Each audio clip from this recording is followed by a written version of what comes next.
رحم الله من قرأ الفاتحة.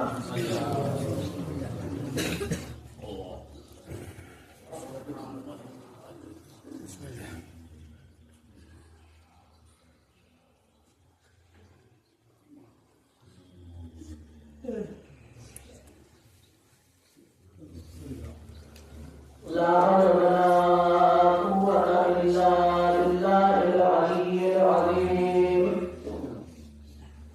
حسبنا الله ونعم الوكيل، نعم المولى ونعم النصير. أعوذ بالله من الشيطان الرجيم. بسم الله الرحمن الرحيم. الحمد لله الذي هدانا لهذا وما كنا لنهتدي لولا أن هدانا الله. لقد جاءت رسل ربنا بالحق. الصلاة والسلام وتحية والإكرام على أشرف الأنبياء والمرسلين، خاتم النبيين، مولانا ومولى الثقلين، جد الإمام الحسنين أبي القاسم محمد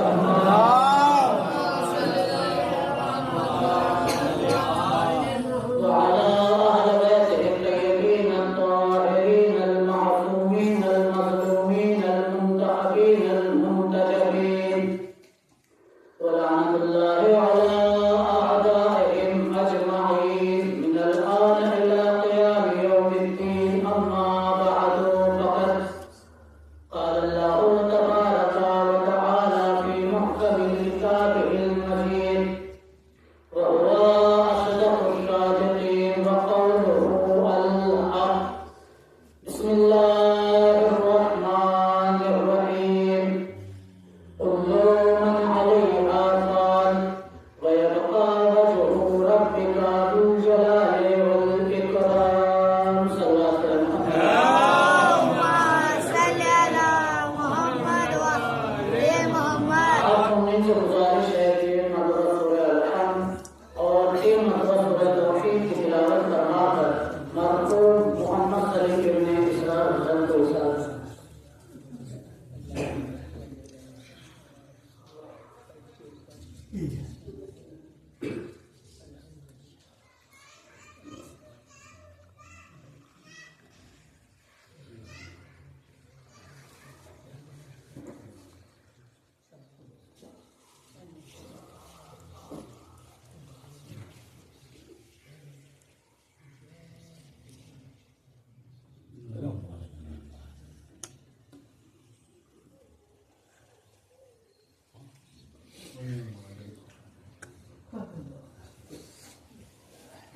صلوات محمد آل محمد.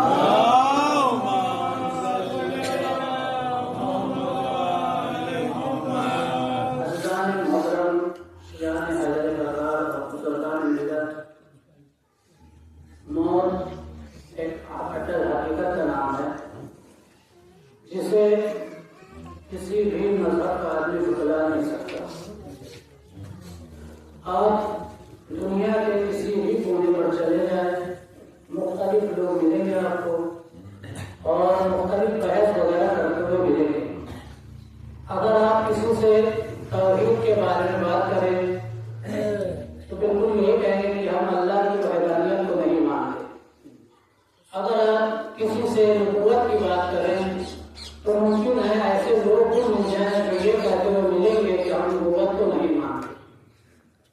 دنیا کے آپ کسی بھی کونے میں چلے گئے، اگر ان سے امامت کی بات کریں تو یہ کہتے ہوئے ملیں گے کہ ہم امامت کو نہیں مانتے. ولایت کی بات کریں، ولایت پر بحث کریں تو یہ کہتے ہوئے ملیں گے کہ ہم ولایت کو نہیں مانتے. یعنی ہر چیز کا منکر آپ کو مل جائے گا، لیکن موت ایک ایسی شے کا نام ہے جسے کوئی بھی انکار کر ہی نہیں سکتا. نہ کسی بھی مذہب کا آدمی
ہوتی، کفن کے ساتھ میں خاکے شفا نہیں ہوتی، میرے علی کی عداوت سے باز آ جاؤ، ارے یہ وہ مرض ہے کہ جس کی دوا نہیں ہوتی۔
جتنے بھی مرحومین رہتے ہیں پہلے پروردگار سے اجازت لیتے ہیں کہ پروردگار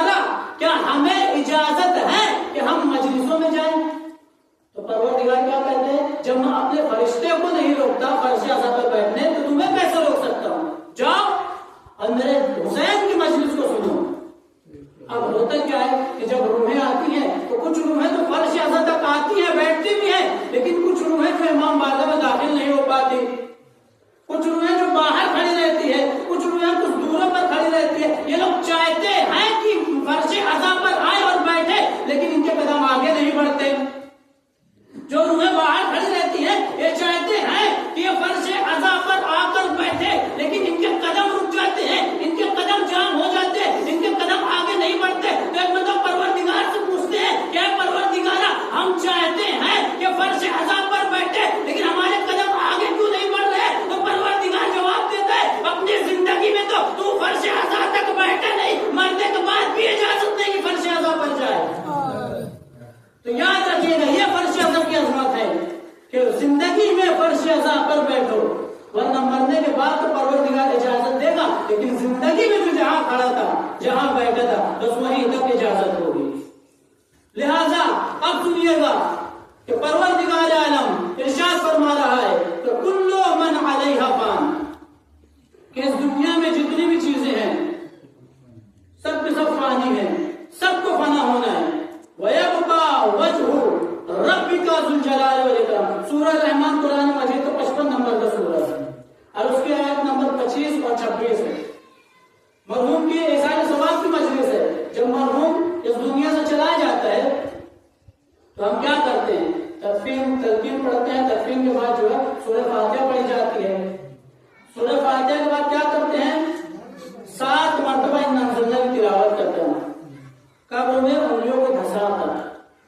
قبر میں کیوں قبر میں انگلیوں کو دھسایا جاتا ہے؟ آج تک ہم نے یہی سنا ہے کہ جب تک انگلی کا نشان رہتا ہے قبر پر، تب تک اس مردے کو عذاب نہیں دیا جائے گا. قبر پر کیوں پانی ڈالا جاتا ہے؟ جب تک قبر گیلی رہے گی تب تک عذاب نہیں ہوگا. اور پھول بھی ڈالا جاتا ہے کہ جب تک یہ پھول تر و تازہ رہیں گے تب تک قبر پر عذاب نہیں ہوگا. لیکن یہ جو انا انزلنا کا فلسفہ ہے، 7 مرتبہ انا انزلنا قبر پر انگلیوں کو دھسا کر پڑھتے ہیں، قبر میں گڑا کر پڑھتے ہیں. ہم تو بس یہیں تک جانتے ہیں کہ جب تک نشان رہے گا تب تک ثواب ملے گا. یہ بات بالکل صحیح ہے کہ جب تک نشان رہے گا، جب تک مردے کو جو ہے ثواب ملتا رہے گا، اس پر عذاب نہیں ہوگا. لیکن ایک بات اور کہتا ہوں چلو، ہم نے بس یہیں تک روایت سنی ہے کہ جب تک انگلیوں کے نشان رہیں گے تب تک عذاب نہیں ہوگا، ثواب ملتا رہے گا. لیکن جس نے 7 مرتبہ انا انزلنا پڑھا ہے انگلیوں کو دھسا کر، جب تک قبر پر انگلیوں کے نشان رہیں گے، اگر یہ شخص دنیا میں کوئی نیکی کرے گا تو اس کو بھی نیکی کا ثواب ملے گا، مردے کو بھی نیکی کا ثواب ملے گا. یہ ہے ایک سلوات پڑھے محمد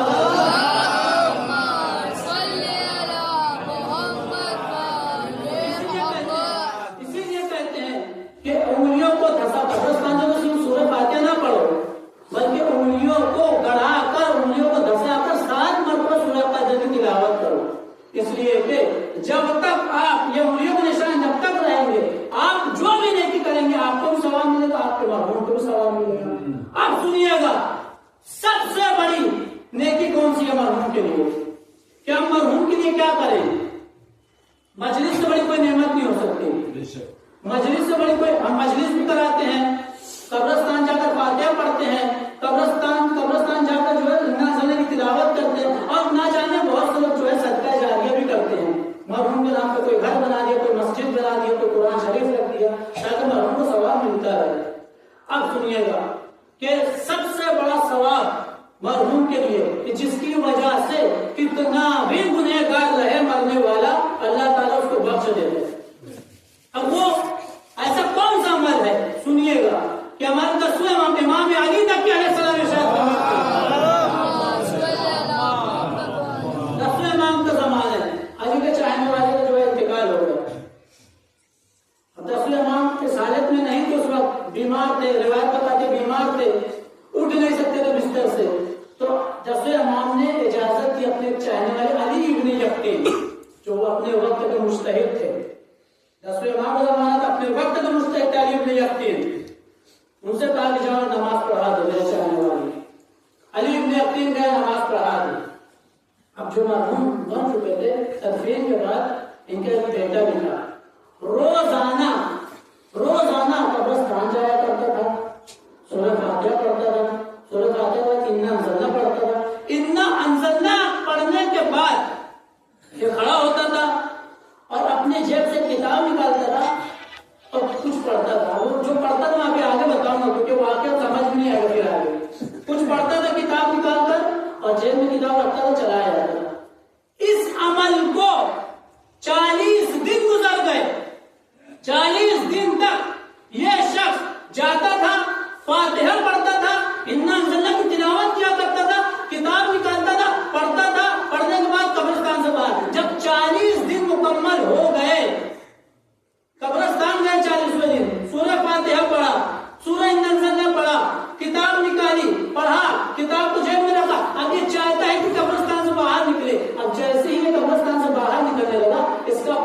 بزرگوں کے سامنے سے.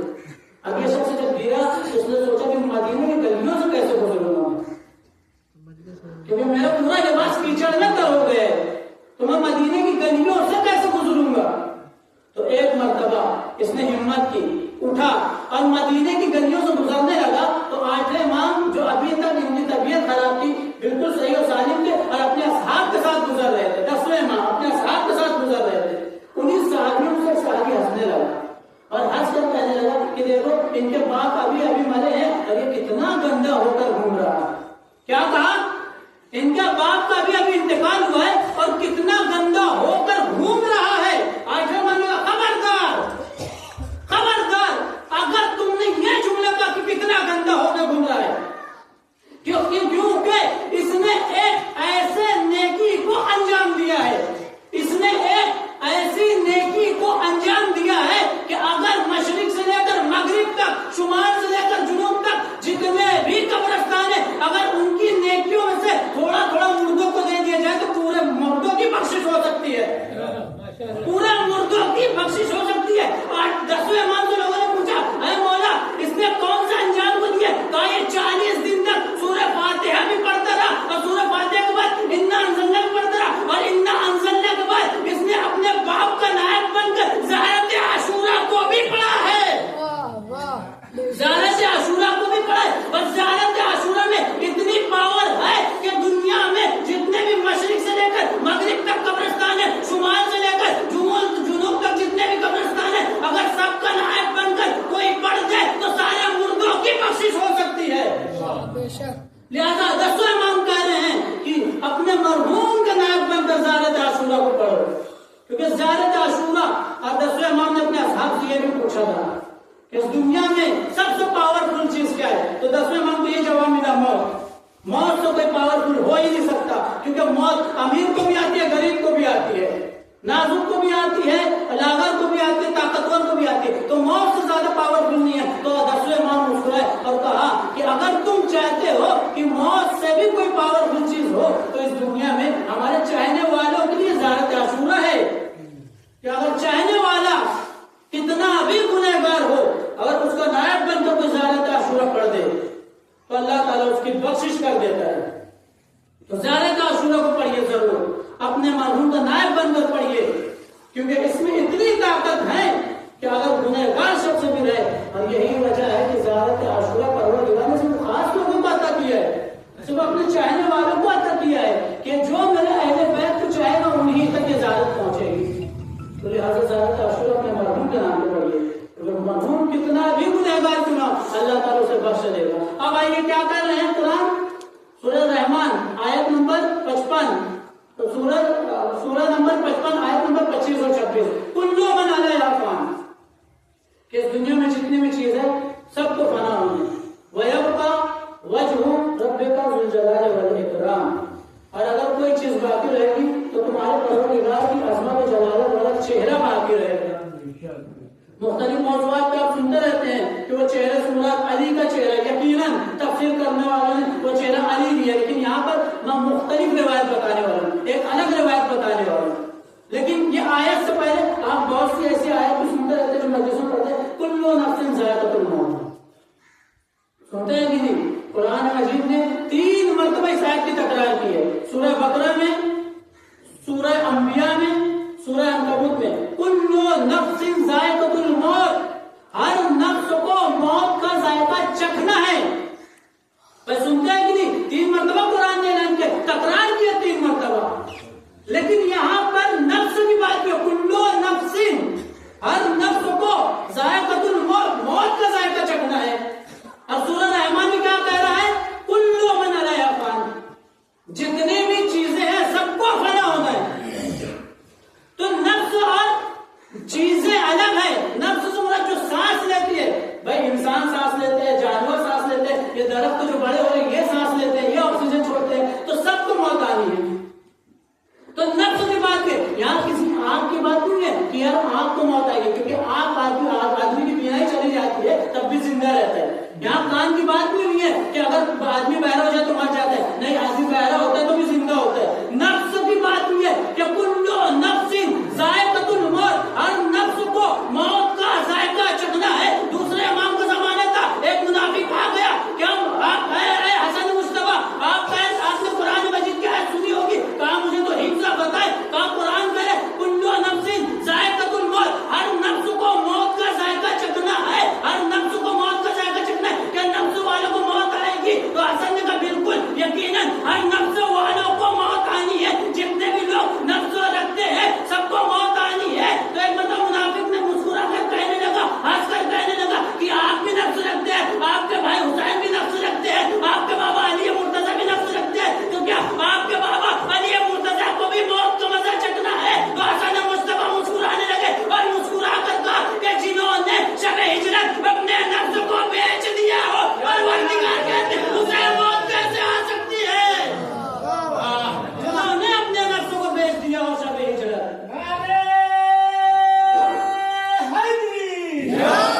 روایت کو، کلو من علیہ فان، کہ ہر جتنی بھی چیزیں دنیا میں سب کو فنا ہونا ہے، سب فانی ہے.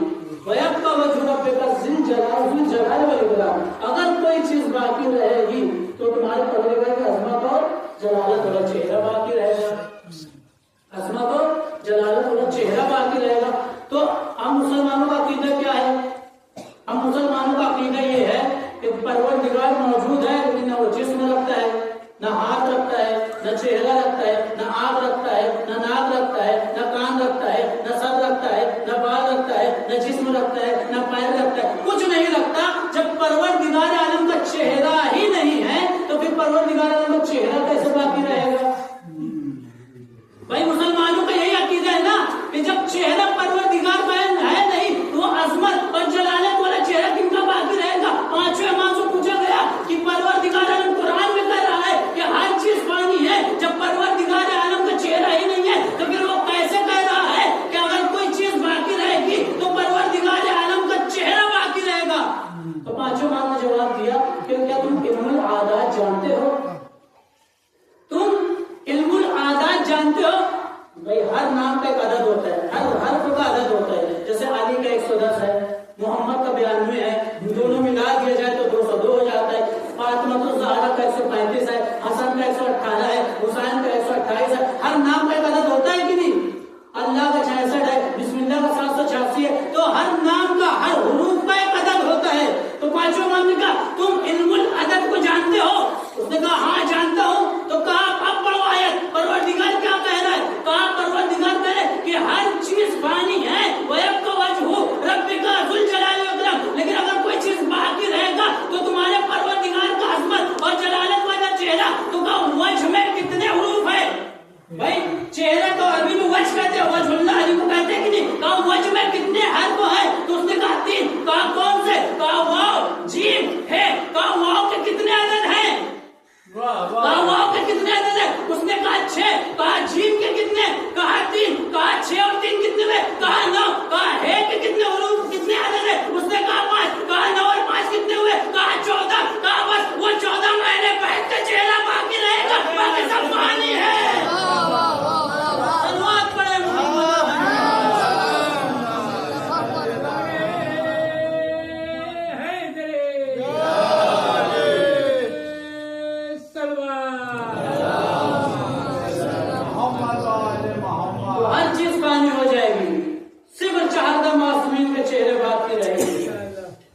اور علی نے تو اپنے نفس کو بیچ دیا تھا، کل نفس ذائقۃ الموت. تو علی کا نفس بھی زندہ رہے گا، چہارہ معصومین، کیونکہ علی بھی چہارہ معصوم میں ہے، چہارہ معصومین کا چہرہ باقی رہے گا. اور یقیناً موت ایک بہت بڑی پروردگار عالم کی نعمت ہے یہ بھی، کیونکہ موت سے ہر آدمی ڈرتا ہے. لیکن ہم اہل تشیع کے نزدیک موت کا دوسرا نام ملاقات علی. موت کا دوسرا نام ملاقات علی ہے، کیونکہ ہر چاہنے والا جانتا ہے کہ مرنے کے بعد ہماری علی سے ملاقات ہوگی. اور اگر میں آپ لوگوں سے سوال کروں کہ دنیا میں سب سے خوبصورت چیز کیا ہے تو مختلف طریقے سے جواب بھی ملیں گے کہ بڑا چیز خوبصورت ہے، بڑا چیز خوبصورت ہے. لیکن میں کہوں گا کہ دنیا میں سب سے خوبصورت چیز موت ہے، کیونکہ جو جاتا ہے پلٹ کر نہیں آتا. سب سے خوبصورت چیز موت ہے. اور ہمیں عقیدہ بھی رکھنا چاہیے کہ موت کے بعد ہماری ملاقات علی سے ہونے والی ہے، کیونکہ موت کا دوسرا نام ملاقات علی ہے.